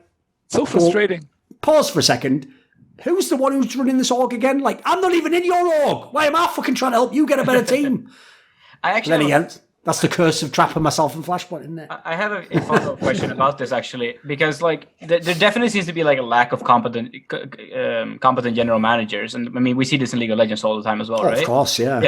Yeah. So I always thought that like we need to start recruiting people from other industries and other like jobs who have like a skill set that would fit with this sort of thing. So I've always thought something, for example, that like if you're looking for coaches. And you're looking outside of esports, you might want to look at people like teachers or like different kind of professions that have a skill set that could fit in with that kind of position. For a general manager, if you like pretend that you're the owner of an org and you're trying to recruit a general manager, and let's just say you can't find someone currently in esports, like what would you look for in a resume that would be like, hey, this guy might actually have the skill set to do this job, right? Right. The big problem at the moment is this: because we don't have the good GMs yet. We also don't then have the ancillary staff that would go under the GM. So, for example, I mean, I've said this in the past. If you've just watched my League of Legends show that I used to do with Veteran, Elitist United. I watched the whole thing. Dude, just watching that show alone was like watching the future of LEC 2 splits before every time. Because the names he's mentioning last year are now the players in the teams this year. Or if they're not, they're the players that got picked up but too late to the teams this year. Like, if anyone, like, dude, forget even scouting. If they'd just listened to that talk show, half these GMs would have been ahead of the game. So, to me, it's obvious. Would have been playing in the league, you know? To me, it's obvious. I don't know if I would make Veteran my GM. I mean, there's a lot of reasons I wouldn't as a person. But I would have him as a scout or something. You know what I mean? Like, so if you, like you're saying, what you need for the GM, basically, in my opinion, is business savvy. Like, you just need to understand deals. Like, if I'm in Cloud9, maybe I will pay the most salary to sign this player because I'm trying to be a number one team. If I'm in NIP and we don't have the budget, now maybe I have to do a deal that, like, it doesn't matter if this is the right player. If it's too much, I can't go for it. So I would want him to be business savvy, first of all. And then ideally, if he doesn't have the knowledge himself, in the short term, I would just hire people who already have this knowledge. I would just make them the GM and hope they learn the other skills. But the other move you can do is if you get a competent person, you hire these people, a Hunden or someone like that, and you just make them your talent scout. And then he reports to you. And the idea is you give him a task. Like, right, I need an entry fragger who's 20 years old and he's, you know, it's like playing like fantasy football or something, or one of those football manager games. You have a person and you send them out there and you come back with a little short list. So, like, unfortunately, this is the way esports is going to be. Every role is going to gradually get fixed one at a time. And it's like, basically, League of Legends coaching is the best example ever. Because the whole reason so many people were years behind the game on coaching is because they used to say, but there aren't any good coaches. And I always said the same thing every time. Yes. And we'll never know who the good coaches are until we all hire coaches. And when we all hire coaches, What a surprise. Some of them rise to the top. Some of them become the best. Some of them turn out to be any good. But the only way you can sort through is you have to hire them all first, you know? What's really cool there is that the whole EU Masters system is really like a proving ground for new coaches, and it's really like giving people a way in. Like there was this guy who got hired as the assistant coach in Origin recently. I don't know what his name is. I've forgotten. But he's like a player I remember him from like seeing him like season 3, season 4 academy teams and stuff. And this guy is like, he's been coaching EU Masters teams for a long time. And now he's like underneath the guy in Origin. Giotto. Yeah, Giotto, exactly. And seeing these coaches like come in and like have a proven track record is actually really cool. What I'm hoping is that the same thing can start happening for GMs. Like, let's say like a random team like Dusty, for example. Like this team just suddenly proves himself somehow with the GM, and then suddenly like 4 years we see this guy working for like a rogue. That'd be cool. I'd enjoy that. Yeah, sure. I mean, it's also another issue because actually the funny thing is this topic is the same as the coaching topic. Like originally there just were no coaches, and who were they going to get? Ex-pro or a shitter that doesn't know anything about in esports, because that's the only market. Another problem we have is, I mean, I'm sure everyone who follows CSGO knows this. The reason why coaches in CSGO aren't that good is because all the people who should be doing the role keep playing as fucking in-game leaders and refuse to retire. Like, if they actually had been reasonable, Godby, Existence, a whole bunch of them, Sean Gares, they should have just stopped playing like 3 years ago. And by now they would be like, they would have, like, the competition for Zonic now would be amazing if those guys quit 3 years ago. But because they didn't and they wait till the last minute to quit, half of them don't even get good gigs when they quit because they've let their name value go way too far down. I'm not exaggerating. Right? This was told to me, to my face. Like, you know, back in the day when the LDLC/Envious guys were always the rivals to Existence's teams, and obviously they were all the players where the joke is, it was almost like the fuck Existence's treehouse because they all used to play under him but didn't want to play under him again anymore. They used to tell me if he quit tomorrow, we would hire him as our coach. But he just refused to quit. So in the same sense, the best people to be like the GM role right now would probably be someone like fucking Moses or someone. You know? Or an ex-great IGL. But those are exactly the people where they won't do it. Here's another reason why they won't do it, by the way. If I'm a pro player and I get paid a massive salary, I still have some control over whether I get fired or not. You can be the best coach of all time, and you will get fired one day. That is a fact of coaching. Like, I'm trying, there are very few examples in the history of coaching of even the greatest coaches who didn't eventually get fired from a job. Yeah, because you have to bear the responsibility for everything. Yeah, so eventually you're going to have a bad season and you're going to get fired. As a player, you can handle that. Like, if you have the name rep as a player, you can survive a bad season. If you just aren't the worst player, you can survive the bad season. There's a million ways you can do it. It's the same thing with, like, an example like Moses. If I'm Moses, why the fuck would I become your GM or coach and get fired in 6 months when I can make more money not doing that role? The only reason to do it would be if it was if they gave you all the power, it was a really brilliant sort of like intellectual exercise, right?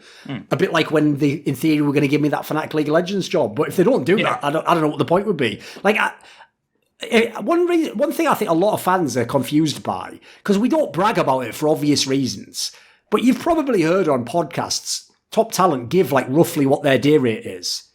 Go out there one time, guys, and look how many days they work a year. People like Henry G, Moses are making fucking good money. Like, anyone who thinks that it would be an upgrade to Moses' life to become like the fucking coach of Cloud9, you're out of your mind. Yeah, it wouldn't. It would be a downgrade in almost every area, unless he just really loved the players in Cloud9 or wanted to win a championship with Cloud9. In that would be the only upside. That could be a case. Like No, it's even worse, mate. Is it? Because like Jat moved over, and I just assumed that was because like Riot just doesn't pay their talent enough. Like compared to CSGO, for example. What do you mean? Because they're not freelancers, right? I'm confused as to what you're talking about. Jack who? No, Jat. Jat, right. I thought you said Jack. Right, No, okay. sorry. Yeah, but that's because League of Legends isn't a freelance scene, though. Yeah, exactly. That's what I was saying. The joke is this. I said this years ago, but no one ever listens because nobody ever listens to Thor, and I hope you understand that. Yeah. If you've ever seen my talk shows, think about the last year or so. Anytime anyone brought up the names Forgiven or Frog in any talk show, did they ever actually argue against what I was saying? No. They just imagined what they thought I said 5 years ago and told me off for that because people are mentally ill. Right? It's similar with this whole angle on like talent in League of Legends. You know, back in the day when Monty used to come out publicly and be like, League of Legends talent is underpaid, and morons would be like, no, they aren't, it's an enormous game.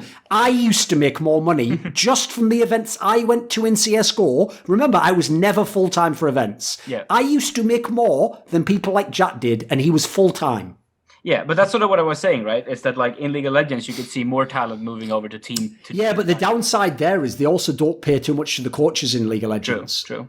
Like, that's this is basically, it's the same issue as with the coaches, mate. The only way you get a brilliant coach is you pay a coach what a brilliant coach should be paid. But if you believe there are no brilliant coaches, you won't pay for it. You literally must build it before the person will come. So in the same sense, if you want, like, this is one thing I think's mad underplayed in the West, by the way. I think they should literally pay coaches the kind of money they pay to Bjergsen and Hooney and those players. Because I tell you what, here's one thing they haven't figured out. You start paying those coaches that money, the guy who coaches fucking FPX will just come to your team, mate. He won't stick around in China anymore. Yeah, because there's no way that a coach at the moment makes as much as any star players. No one's doing that. And then you could also like have a better in for instantly gaining the respect of your players, right? As a coach. Because you have like a more... Oh, it's one thing I don't understand to this day. It's like, put it this way. I don't know why. I mean, I do. It's from a marketing angle. Like, this insane horniness that everyone has to try and sign Faker, it's not a joke. Yeah. It would actually have been better to sign Koma.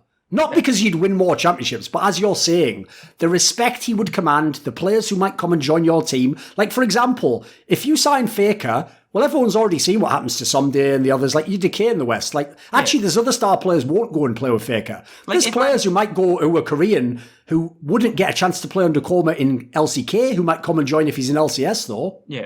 Like if I'm Froggen, right, and I go to, like, Dignitas and I'm paid Froggen money to play for that team. And then they're like, here's Fink Card. He's being paid like a normal salaryman thing, and he's going to be your boss and tell you how to do your job. Like, that's not going to command the same respect as if you have like this coaches come in with the prestigious position and the paycheck to back it up. Yeah, absolutely. I'm with you on that, Matt. Yeah. And yeah, I think it's part of one of the things about giving the coaches more power is super important. It's why absolutely, yes. For all of Reaper's many, failures and many, quirks and stuff, Reaper is the most successful League of Legends coach in the West, probably by far. Maybe Young Buck and Daylor, probably in EU, maybe. But as far as further west, then in NA, obviously, he's one of the few successes because Jack actually gives him power. Yeah, in that team, he can do what he wants with that team. It's not just a bunch of superstars who get to just do whatever they want. He's, Reaper is the coach of that team, like in a traditional sports sense. Yep. But I did have one other thing that's sort of related. When the West kind of had a little thing, or at least in NA did, bringing in former sports coaches, like TSM brought in that, what was his name? Woodbuck, I think was his name, from like coaching baseball. I wonder if that would be a way to just bring in, start a base level for better. Yeah, here's the problem with that as well, mate, is this is another problem esports has in every role. So the reason why you don't want to be represented by an esports lawyer, unless it's something very specific only to esports, is you want the best lawyer, right? If you're going to a legal case where the other guy's a lawyer and you have a lawyer, you want the best lawyer. So put it this way, if I could hire the guy that like Disney probably hires when they have like a fucking copyright case, give me that guy over whoever the best esports lawyer is, because he's just a better lawyer, full stop. That's the problem. Esports also, because we're not paying very much and the opportunity isn't exciting, we're not getting the best talent. They don't send their best. So as a result, like that example you just gave there is what a lot of people bring up as to why you shouldn't recruit real coaches, right? You know what they fail to understand about the Woodbuck guy?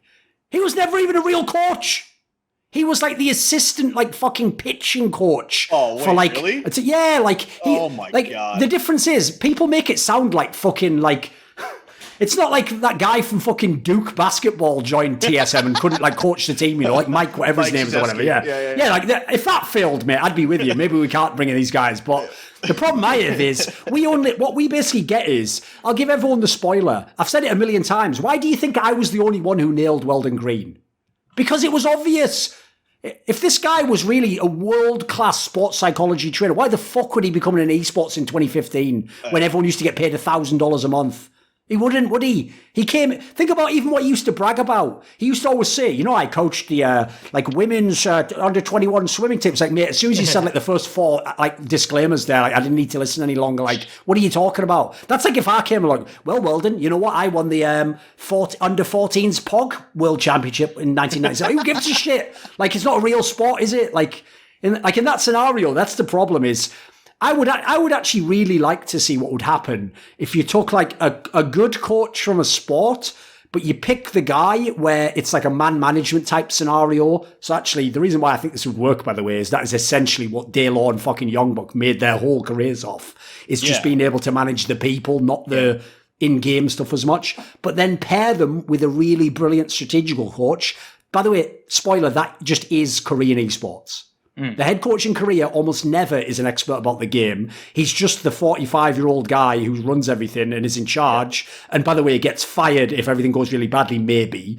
And therefore, he keeps everyone disciplined, everyone in line. And then he just has, Koma used to be this guy, just some super boffin fucking strategic guy who hopefully comes up with all the genius shit. And then they synchronize to implement it to the players, Yep. It would be funny to see like Greg Popovich coaching TSM or some shit. Sure.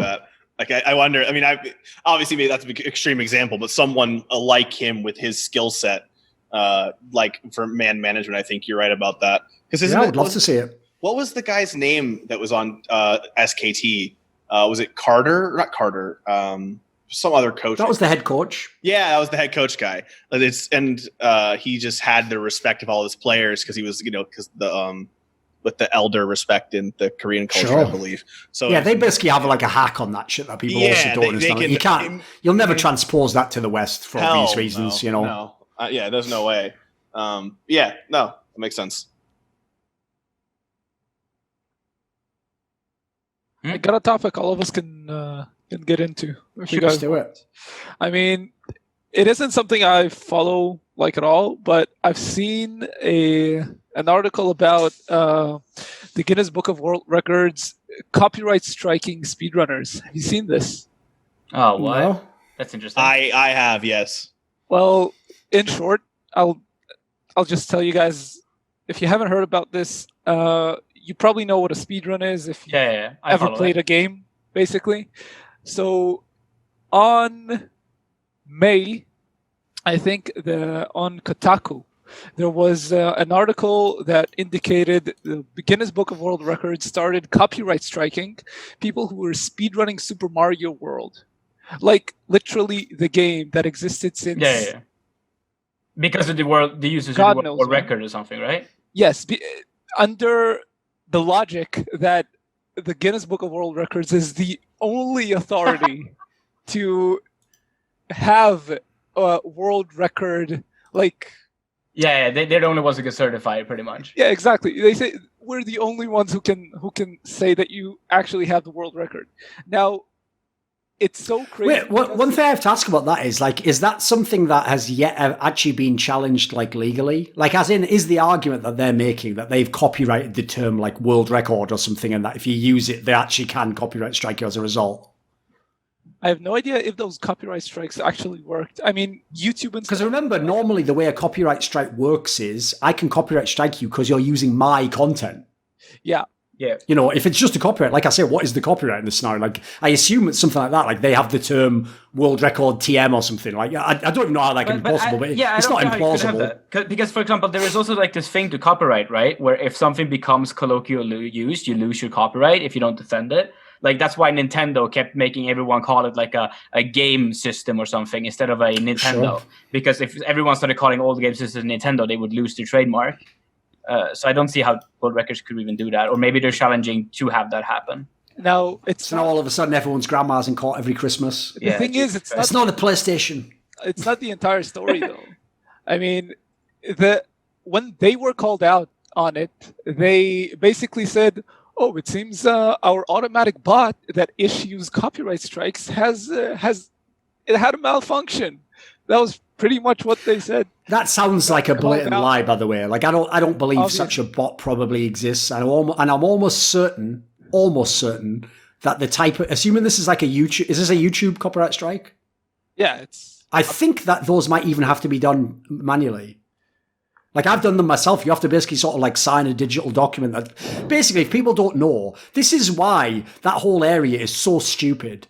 Is, you know, when someone does a DMCA against you, for example, you do realize if they didn't do it and it's not legit, that is supposed to be literally illegal. And you're now supposed to be able to like countersue them or something mad. Yeah, just no one ever does it. Because you're a tiny person and they'll come. Everyone just accepts it and you just take, oh, well, at least I didn't get wrecked by the DMCA, and you go on with your life, right? So as a result, it's not supposed to be some like frivolous thing when you do it. It's supposed to be really serious. So the idea that you'd have a bot do it also doesn't make sense there, because as I say, like, what would happen in all the cases where it wasn't legit? That person then would have absolutely grounds, by the way, to show that you stole their earnings and that you basically owe them money. Like, I think you could get in a lot of legal trouble doing that. Especially if the bot accidentally like tags someone who has the resources to actually do something about that, you know?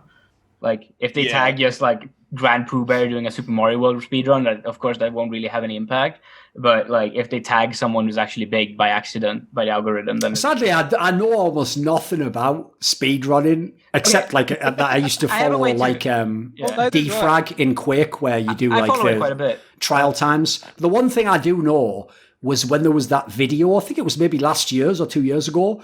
What was the video where, you know, when they do that like game developer conference blah blah blah thing where they do all the speedrunning like trials or whatever, and there was that one where that woman just like out of nowhere started just saying like loads of like really inappropriate, like, didn't she start having like a borderline breakdown talking about like politics or some shit, like, and everyone else was just sat there silently like, well, this is awkward. Let's just you know what I'm referring to? The speedrunning community is a community that Richard Lewis would despise. Of course. But like the FGC. Yeah, exactly. They're quite a similar community and have a lot of overlap of personnel. But I'll put it this way, right? Speedrunning, if you compare it to a sport, right? I compare it to like mountain climbing, where it's not about the competition. It's just all of these people who like make their like climbs up a mountain, and they make it individually and they document it. And the point is to like sell the documentation of the achievement more so than like having the competitions face forward. And then like when they stream it and stuff, it's more so to showcase what they can do more so than having the like face-to-face competition. Right. Compared to, and to have something for like if foreign fans, when I try to get into speedrunning, I would like, there's a history angle, right? And there's actually this guy called Summoning Salt who makes these YouTube videos about like the history of certain records in certain games, and he does like really like detailed breakthroughs of every time a record was broken and the new tech that was involved in breaking that record and the different personalities and people who innovated the scene over time. So Summoning Salt definitely, like, I think would be good for your type of audience. Wasn't he the guy who posted like a bunch of videos about people speedrunning GTA and even Doom from back in the day? No idea. I know that he himself speedruns Punch-Out, so. Oh, all right then. Maybe I'm. Yeah, I watched his video on that. I forget which one, but I watched. It's like he does like really long videos. Yeah, they're really long. They're really long. All I would say is this. Just tagging on the joke about the fact that, like, I know exactly what you're referring to as well, by the way, the fact that, like, the speedrunning community definitely would go mental if, like, me and Richard were even tangentially involved. Yeah. All I'll say is this, I actually think that the last few months say everything about how astroturfed digital media is.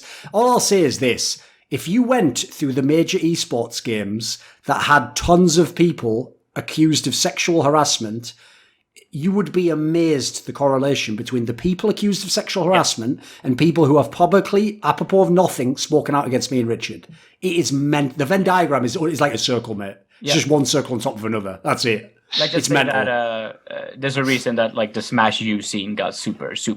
No surprise at all. Mate, that's one of those scenes where like every fucking Twitter profile is the beardy Goonie man that you would tell your female friend, like, stay the fuck away from that guy. Like, that guy, that's going to end up bad for everyone if you go near that guy. Like, it's mental, isn't it, how many of those people are in some of those scenes. Actually, I have a topic idea based on a piece of content that you put out recently. Because like my favorite piece of content you put out in like a few years is this the Search for the LOL GOAT series. I thought it was really, really well put together.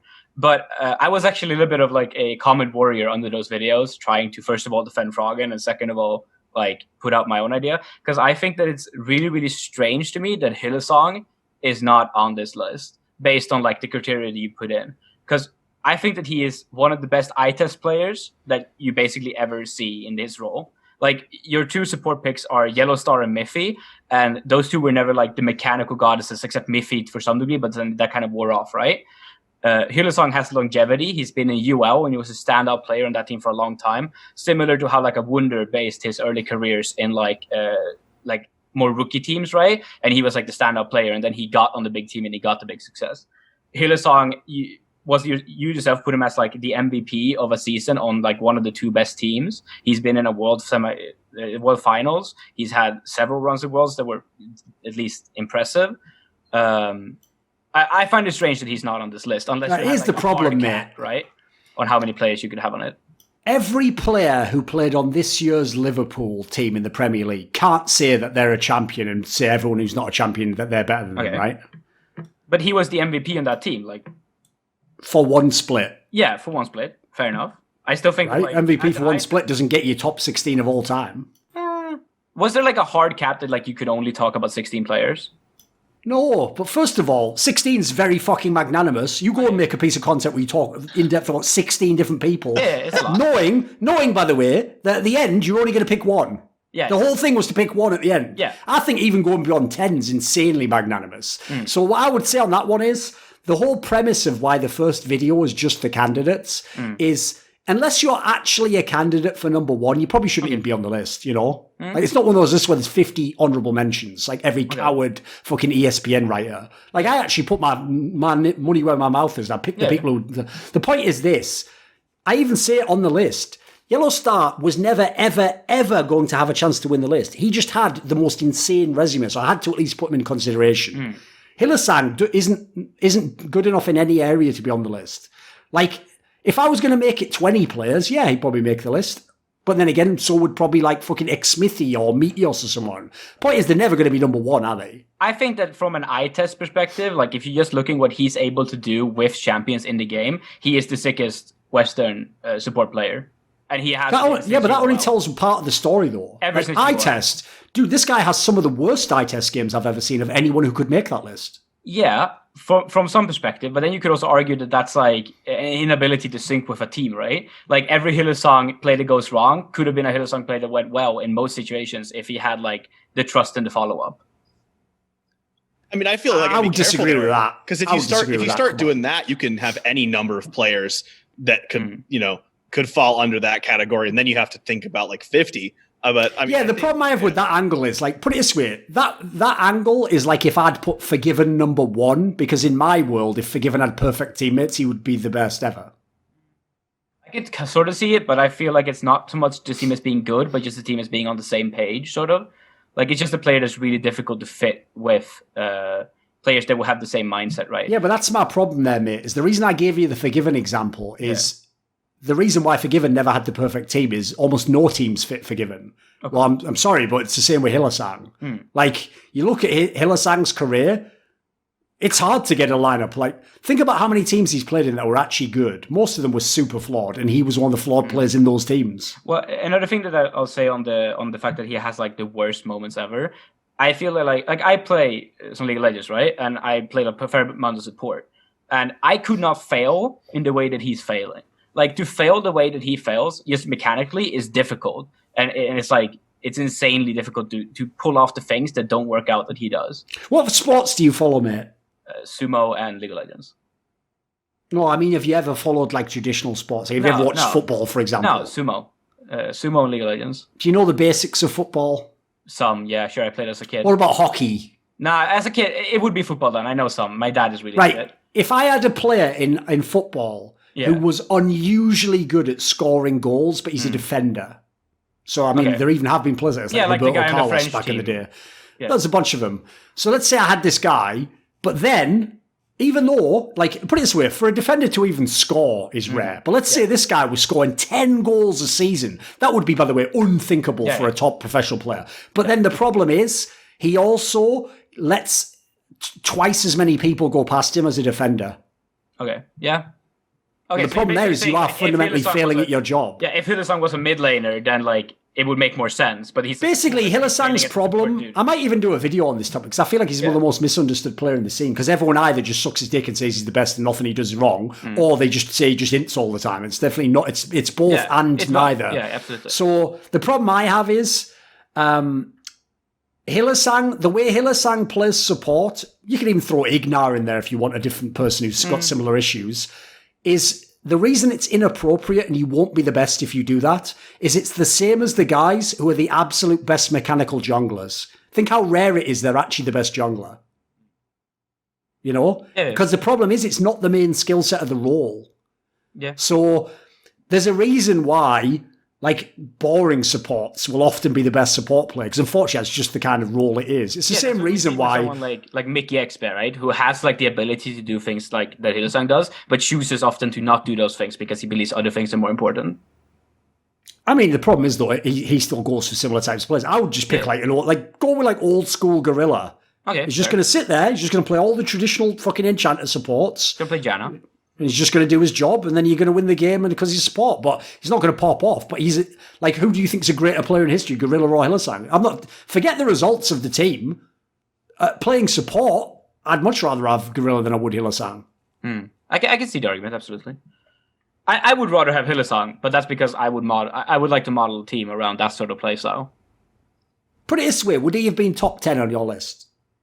No, I think it would have been like 14. Then it's in the weeds anyway on that one, isn't it? Sure. Unless you wanted someone top 10 or top 5 and they weren't on the list, it's just whatever. The only guy who I might have had would be like, I would also have put in a word for Alfari because I think he has the similar history as Forgiven, where he's always like miles above everyone else, but he's on shit teams, and even like when he's on a good team, the team fails in some ways. Like Nuktuk was terrible when it wasn't supposed to be. Here's the problem I have for the Hylissang angle. Yeah. Where does Reckless get all this credit? Where does Caps get all of his credit? Where does Soaz get? These all played with Hylissang. You all can't get equal credit for the team success. Yeah, I would just give less to those guys. Honestly, I would give less to Reckless than you get, and I would give more to Hylissang because I think that he has had like the best support for a lot of seasons. The problem he has is unless he plays with a different AD carrier, we'll never really know what he's all about. So he played with Vardogs. No, that's my point. He hasn't played with 2 good AD carries. Here's the difference. Okay. If you put Hylissang with Opset for a season, now we'll get a sense of what he's like. Okay, yeah, I could see that. Because like the thing with Vardogs, right, is that like Vardogs is probably like one of the worst players to ever play in the league, whereas like Hylissang made him look passable to some degree. That's like one of the great achievements I think to that player. Sure. Actually, I have a similar. I mean, first, I don't disagree with the list. Like, I don't care. I don't think it's my place to argue the list. I just wondered if you consider. I mean, you can have your own list, mate. You can pick your own players wherever you want. Yeah, of course. I was just wondering if you considered Alexic for the list, or if he's like, since he disappeared early. The problem with that one, again, is one thing I did that no one else ever seems to do when they make these lists is exactly the line of question I just gave there. Is I say, right, who gets the credit for these results? So if everyone, as everyone would do, by the way, is going to tell me, for example, I'm pretty sure most fans think I underrated Diamond Prox. And Edward. Like if you read Reddit, they think Diamond Prox is top 5 all time and will forever be. Yep. Like Caps could win 500 worlds and still Diamond Prox would be like number 5 below him or something in people's list. Yep. So my problem with that is, like, I don't know if, I mean, you were around back then, mate, because you said you watched in season 2. I've been watching it was a nightmare listening to people, like, this isn't a joke. People used to say Moscow 5 had all the best players at every role. Yeah, when they had Darian. Except for, I think, Darian. I think they used to say every other player was the best. No, I mean, and especially Edward had a lot of hype back then. Like, he was considered, like, when he went to Curse. He was the Hylissang of his day, mate. Yeah, he was, absolutely. Even though, like, I compare him more to Jack Troll. And by the way, Edward himself, for similar reasons, was another person who I considered but didn't put on the list. Yeah, exactly. Like that's so the problem I have in that team, basically, is... Unless you think they were all really good players, who is the genius is the real question. So my problem is, to me, Diamond Prox is more of a genius than Alexic. Alexic was a very good mid laner. Yeah, just looking back, it was clearly, for me, it's those two. Like, I think looking back, no one would say Darian or Genja were ever actually godlike. They were just, weird and it worked. Edward is more 50-50. I think Alexic and Diamond are good shouts. Diamond so then the issue became this. If you notice, I also didn't just put high on it. 15 mid laners. Yeah. I put, like, for example, one of the reasons why Jankos is so high is because he did it from fucking jungle. Like, to me, Jankos is more impressive than Reckless. Because look at the role Reckless played in the teammates he had, and then look at the role Jankos plays. To be as consistent as Jankos was for that many years is, like, twice as hard as to be as good as Reckless, in my opinion. Legitimately. Yeah. So... to me, to be a mid laner and make the list, you better be really godlike. And another thing people forget about is this. It's funny that everyone who thinks Froggen shouldn't be on the list wants Alex Ich on the list. I don't even understand that, because I mean, Alex Ich was literally like not even relevant, like at a time when Froggen was still playing. But yeah, I think they just have like season 3 regionals in their The head. big problem is this, is people forget how small an amount of time Gambit and Moscow 5 was. Yep. That lineup we're thinking of now played together for something like 18 months, I'm going to say, off the top of my head. That's it. Season Some of these- two, yeah, they started changing in season 3 and 4. Some of these cores that they had in modern days, like G2's probably played together almost as long as fucking the original Fnatic has or something, you know, like those teams, it's just because they're so pinpointed in history, they almost never age. So it means people still, it's why, you know, let's just be real. Let's just put all cards on the table. The real reason everyone hates Froggen being so high is because he's Starin's favourite player. We all know that's the reason why. Definitely a part of it. Do you imagine if I'd never said anything about Froggen, that he'd have the same rep he has now? Of course he wouldn't, mate. People love... Dude, Reckless is fucking Froggen of the AD carry role, and people still say he's the GOAT. Yeah. Froggen was my favorite player back in season 2. So, This motherfucker's one of the most flawed players ever, and people think he's the GOAT. The GOAT! just because he has a lot of trophies. Like, that's And because there's no extra reason. Like, if you notice, everyone who follows CSGO knows this. Until Device won everything, people used to downplay the guy because he was Thorin's favourite player. Because sadly... One thing you'll learn about people the older you get is there are no adults in the world. There's just a bunch of teenagers that just grew older.